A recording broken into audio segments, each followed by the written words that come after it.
Wengane zawethu-ke nginibingelele nginamukele kuzonke indawo la kuzofika khona le video. Igama lami ngumsizi. Kulindwe ukuba sihlole namhlanje enkantolo yasempangeni isicelo seyibheyili kaLindiwe Mhlongo waseMacekane obhekene necala lokuthumba, ukudlwengula kanye nokubulala ngokuhlinyuza nokuhle eKhumalo eminyango 7 endaweni yaseDumisani Makhaya Village eMhlathuze eMpangeni enyakatho nelikaMthaniya. Isidumbu sikazana okuhle ofihlwe ngempela sonto satholakala sifihlwe phansi kombhede endlini okwakuqashe kuyo umsola khona eDumisani Makhaya Village negcina isithungwele ngomlilo ngumphakathi owawuthukuthela uganonwabe emva kwalesi sigameko. Abantu baphole kanje enkundleni zokuxhumana ngalolu daba.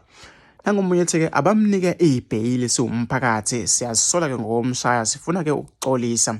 Nangomunye yena-ke uyadinga ukunika ibheyili aphume ejele umphakathi usacasukile ngalendlela ocasuke ngayo ukuze ukwazi ukuxoxa naye.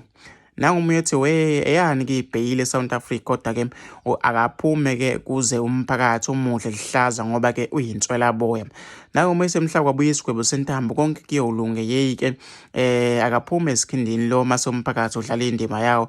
Sikhathele kamahuza abulala ingane nabantu besifazana aphiwa ngokuthi azoboshwa ngoba ke noma ke ayivela umuntu noma kavela umuntu eyophuma kangakanani umntwana ke osethule ingunaphakade noma umuntu uyophumula kangakanani umuntu esethule ingunaphakade ongeke ke sawubona umhlaba.